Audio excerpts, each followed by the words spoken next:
Амар мэндүү. Мэлми тунгалаг улми бат лагшин амгалан үйлс өндөрөө. Тулаа нэвэртэй подкаст. Ханы шар цаас. 2 дугаар хэсэг. Зохиолч Шарлотт Перкинс Гилман. Сэтгэл зүйн триллер, феминист, готик аимшигын зохиол. Үүнийг хуулж хаях гэж оролдсон хүн асар их үзэн ядалтаас гадна асар их төвчээр гаргасан байж таарна. Тэгээд шалан тэр чигтээ майжигдаж, сийжигдэж, хэсэг хэсгээрээ цөмөрчгөж ханны шавардлага хүртэл энэ тэндгүү ухагдсан. Энэ өрөөнөөс олдсон цорын ганц зүйл болох энэ нүсэр том хүнд ор яг л дайнд ороод гарсан мэт харагдана. Гэвч би эдгээрийг огтхонч тоохгүй байна. Ганцхан тэр ханын цаас л.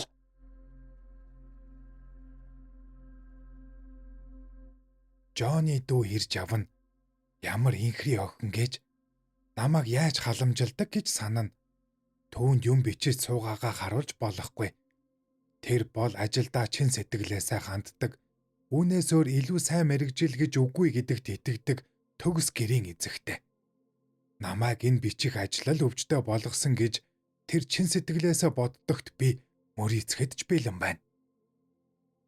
Гэхдээ түүнийг байхгүй хооронд би бичиж чадна. Бас энэ цонхнуудаар түүнийг ирж авааг алсаас харж болно л доо.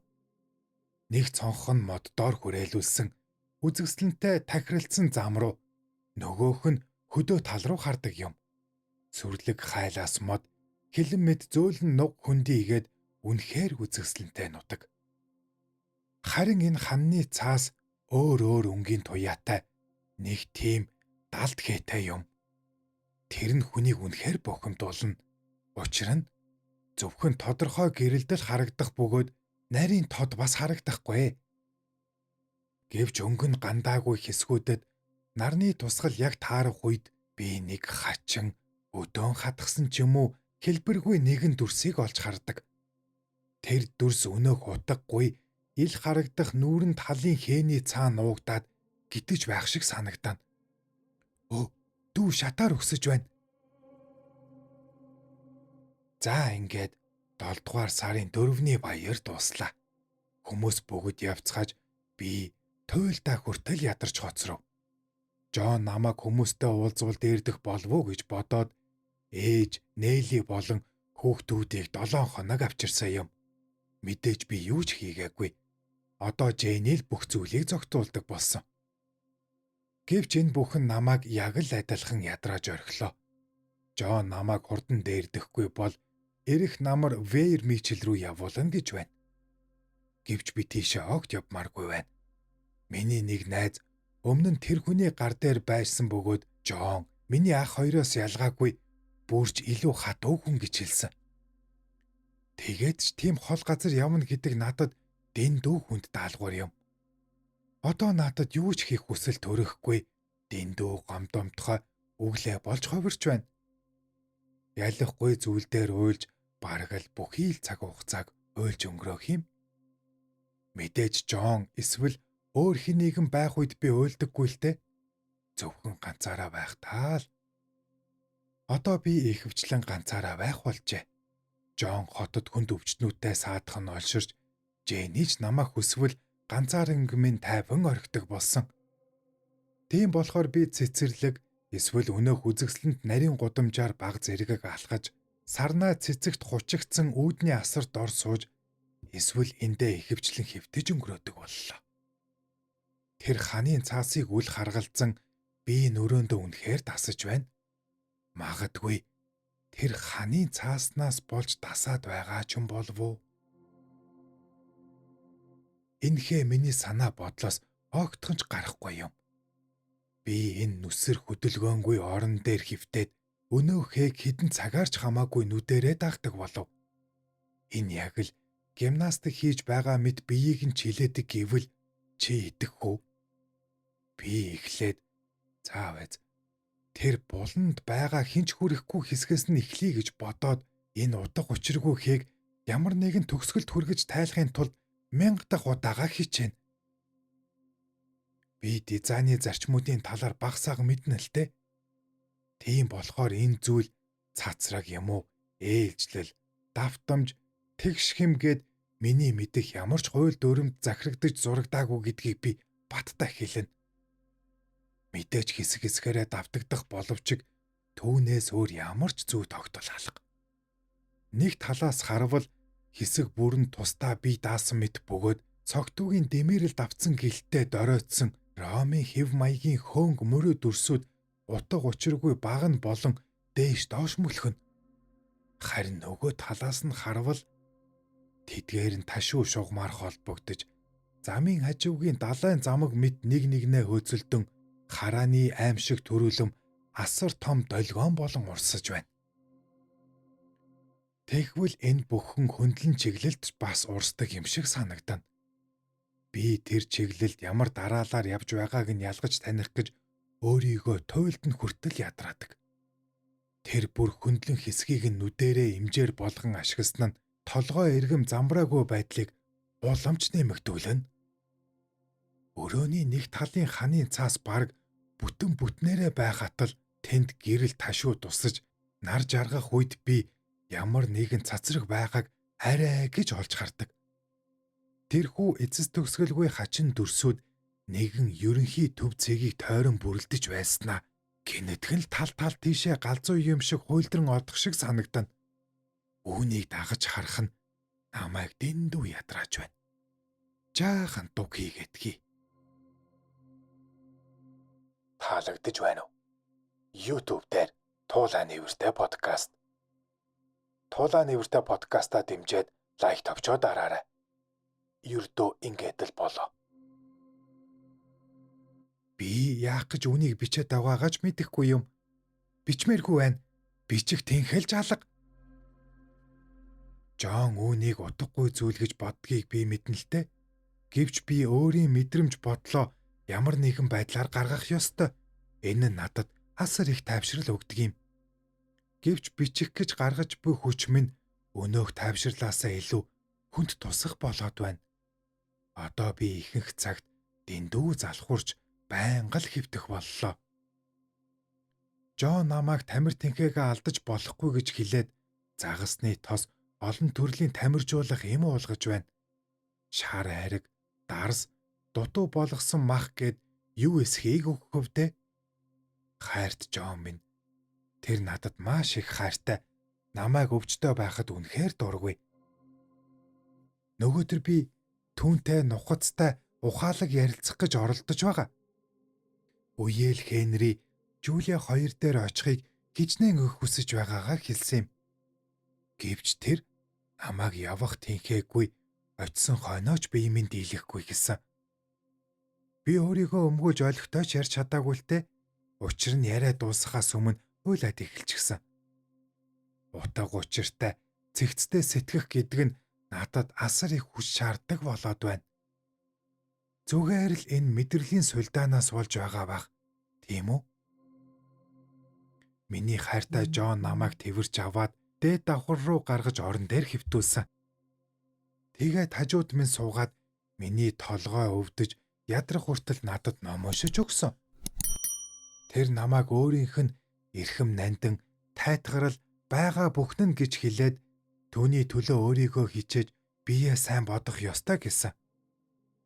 Энэ байдлаас өөрийгөө гаргахад надаас өөр хинж тусалж чадахгүй. Би хүсэл зориг төвчээрээ ашиглаж өөрийнхөө тэнэг төсөөлөлүүдэд автахгүй байх ёстой гэж тэр хэлдэг юм. Ханы шар цаас. Торны цаадах эмхтэй. Ганц тайтгарал нь хүүхэд минь эрүүл сарвал жаргалтай байгаа төдийгүй энэ аимшигт ханын цаастай өрөөнд байх шаардлагагүй байгаа явдал юм. Хэрв бид энэ өрөөг ашиглаагүй байсан бол инхри өр минь энд байх байсан гэж бодохоор ямар их аз вэ? Юу ч болж байсан өөрийнхөө хүүхдийг тэр эмзэгхэн амьтныг ийм өрөөнд амьдруулна гэдэг төсөөлхийн ч аргагүй хэрэг. Өмнө нь энэ тухай бодож байсангүй. Жон намайг энд байлгасан нь эцсийн эцэст азтай хэрэг болжээ. Чи харж байна уу? Ялах хүүхдийг бодвол би Үүнийг хамаагүй дээр тэсвэрлж чадан шүү дээ. Мэдээж би энэ тухай тэдэнд дахиж хизээж зугуулгахгүй. Би хангалттай ухаалаг болсон. Гэхдээ би байнга ажиглаж байгаа. Тэр хааны цаасанд надаас өөр хэнийг мэдэхгүй, хизээч мэдэх боломжгүй зүйлс бий. Нүүрэн талын хээний цаадах бүдэг дүрс өдөр ирэх тусам тодорч байгаа. Тэр үргэлж нэг л хэлбэр дүрс боловч маш олуулаа. Тэр дүрс нь яг л хааны цаасны цаана бүхийгөөд мүлхэж яваа эмэгтэй хүн шиг харагдах юм. Надад энэ огтхонч таалагдахгүй байна. Би гайхаж эргцүүлж эхэллээ. Жон намайг эндээс яваасай гэж би хичнээн их хүснэвэ. Жонтой өөрийнхөө байдлын талаар ярилцахад дэндүү хэцүү. Учир нь тэр дэндүү ухаалаг бас намайг дэндүү их хайрладаг болохоор тэр гэвч би өчигдөр шөнө оролдож үтсэн. Өчигдөр шөнө сартай байлаа. Сарны гэрэл нарны гэрэлтэй адил өрөөний хаа сайгүй тусна. Сарны гэрэл тийм удаан мүлхэж нэг цонхноос нөгөө цонх руу шилжихийг харах нь заримдаа надад зэвүүцмээр санагддаг. Жон унтаж байхад би түүнийг сэрээхээс татгалзан чимээгүйхэн хэвтэж өнөөх долгиулсан ханын цаас руу сарны гэрэл тусахыг нэг л эвгүрхэн ширтэж байв. Цаана байгаа бүдэг дүрс яг л гарахыг хүссэн мэд өнөөх хээг сэгсрэг шиг санагдана. Би аяархан босож ханын цаас үнэхээр хөдөлж байгаа эсхийг барьж үзэхээр одов. Намайг эргэж ирэхэд Жон сэрчгсэн байлаа. Юу болоо вэ жаахан охин минь гэж тэр хэлв. Тэгэж битгий алхаад бай. Чи даарчхан шүү дээ. Би ярилцахад тохиромжтой цаг гэж бодоод миний биеинд огтдохонд ч дээрдэхгүй байгааг тиймээс намайг аваад яваач гэж гуйлаа. Юу гэж дээ хонгор минь гэж тэр хэлээд бидний түрээс дуусахад 3-7 хоног үлдсэн байна. Үүнээс өмнө явах боломжийг би олж харахгүй байна. Гэр засвар дуусаагүй. Би одоо хотыг орхиж яасан ч болохгүй. Мэдээж хэрв чи ямар нэгэн аюулд орсон бол би яаж ийгээд явах байсан. Гэвч хонгор минь чи өөрөө анзаарахгүй байгаа болохоос биш би чинь үнэхээр дээрдэж байгаа. Би бол эмч хүн. Би мэднэ. Чиний жин нэмэгдэж зүс чин сайжирч байна. Хоолны дуршил чинж дээрцэн. Би чиний төлөө үнэхээр сэтгэл амарч эхэлж байна шүү гэж тэр хэлв. Би огт жин нэмээгүй гэж би хэллээ. Бүр хасагдсан ч байж магадгүй. Таныг энд байхад оройн цагаар хоолны дуршил жаахан дээрддэг байж болох ч өглөө таныг явсны дараа бүрч мууддаг юм. Бяцхан зүрх минь дээ гэд тэр намайг чанга тэврэв. Одоо унтаж амраад өглөө энэ тухай ярилцъя. Та тэгэд явахгүй биз дээ гэж би гоних тайхан асуув. Яаж явах билээ та хонгор минь? Ердөө 3-7 хоног үлдсэн шүү дээ. Тэгээд Жэнийг гэр бэлдэж байх хооронд бид хэд хоног сайхан аялалд явна. Үнэхээр шүү хонгор минь чиний би дээрдэж байна. Миний би дээрдэж байгаа бахалта магадгүй юм гэж намайг хэлж эхэлтэл тэр шууд цэг суугаад над руу маш ширүүн зэмлэнгүү харцаар харав. Би дахиж нэг ч үг хэлж зүрхэлсэнгүй.